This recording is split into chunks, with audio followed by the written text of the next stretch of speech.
Good evening, everybody. My name is David Carochi, and I'm going to be doing the tribute speech tonight about my mother-in-law, Hope Duran. Most of us, or some of us, when we think of mother-in-laws, maybe we think of this image right here.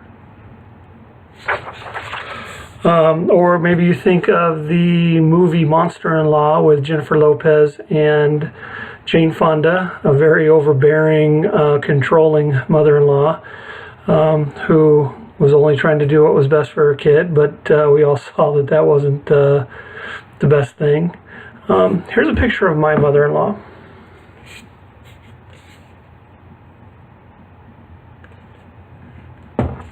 That's Hope.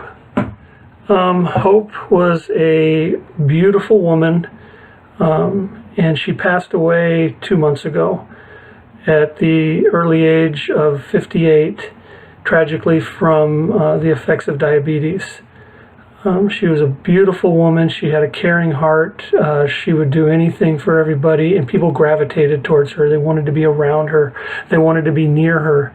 And it was amazing to be able to spend the time with her that I did.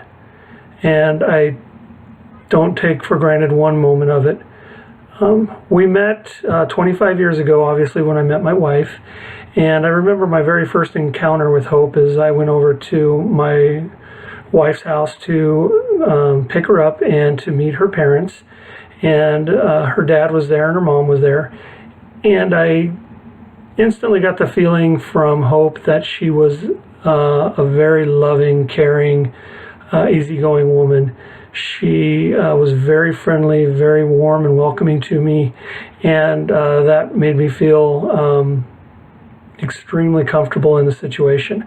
My father-in-law, maybe not so much, but that's to be expected. I understand how he feels being a father myself.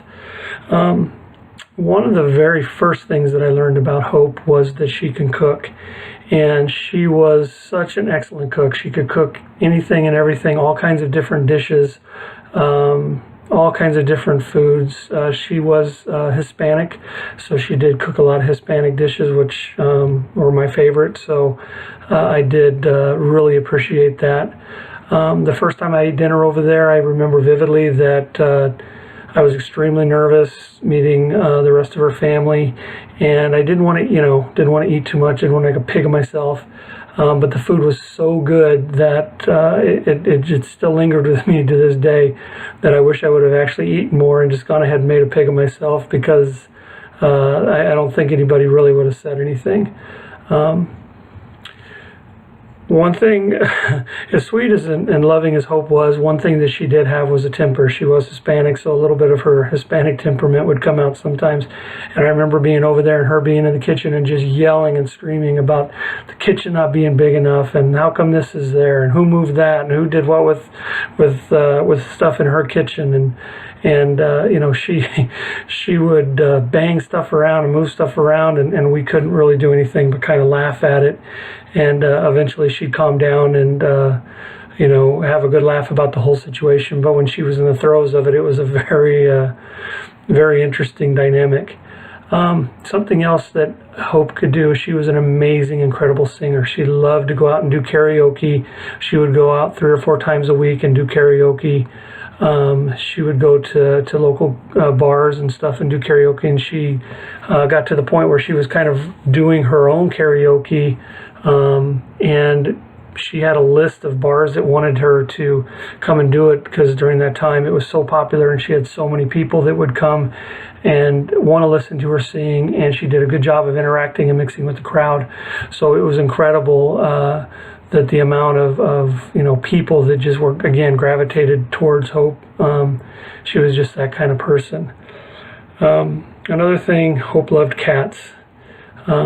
During my time that we were together, she really only had one cat, but she had books on cats. She had cat statues. She had cat on pillows. She had cats everywhere. She had cat binders and cat this and cat that, and just she had cats everywhere that you could imagine. So it was kind of funny that in all the time that I knew Hope, she really only had one cat, and we kept telling her to get one, but she wouldn't. And over time, we learned, that Hope loved her grandchildren. I'm going to say probably more than her daughters. She used to love spending time with her grandchildren. They loved being around her. Grandma Hope would make special pancakes for them, and she would make pancakes into animal shapes, into Mickey Mouse, and to do different things, and the kids would challenge her, Grandma, can you make this, and can you make that? And Grandma Hope would always end up making whatever the kids wanted, and she was such a joy to be around when she was with the grandkids. It was incredible. Then Hope got sick. Her diabetes got really bad. She took a turn for the worse. My father-in-law, her, got divorced, and from that point her health just kind of really deteriorated, and she kind of went and started not taking care of herself as well as she should have, and she ended up moving to Northern California with her family, who ended up kind of helping her and taking her in and really kind of watching her. And it was really sad to see her downfall from the woman she was to the woman she became health-wise. But during all that time, she never lost her sense of humor. She never lost her joy to be around. She never lost her loving, caring attitude. She was always looking out what was going to be best for somebody else, or how can I help somebody else. And that's something that I've always tried to instill in my daughters. Remember your Grandma Hope. Remember that's how she was. Remember she always tried to look at the bright side of things, and it wasn't always glass half empty. Even when she was at her sickest, even when she wasn't feeling well, even after a surgery, Grandma Hope was still looking out for other people, and she wanted to do what was best for everybody else. The ending was very sad when she passed away. It was something that none of us were expecting. We knew her health was bad, but she was hiding it of how bad. And we were actually supposed to go visit her a week before she passed away, and she was so excited for us to be there, and we were excited to see her. And unfortunately, she passed away before we got there. But when we had her memorial, there was over 200 people at her memorial, and you could just feel the love and the passion and the stories that everybody had about Hope, and it was incredible.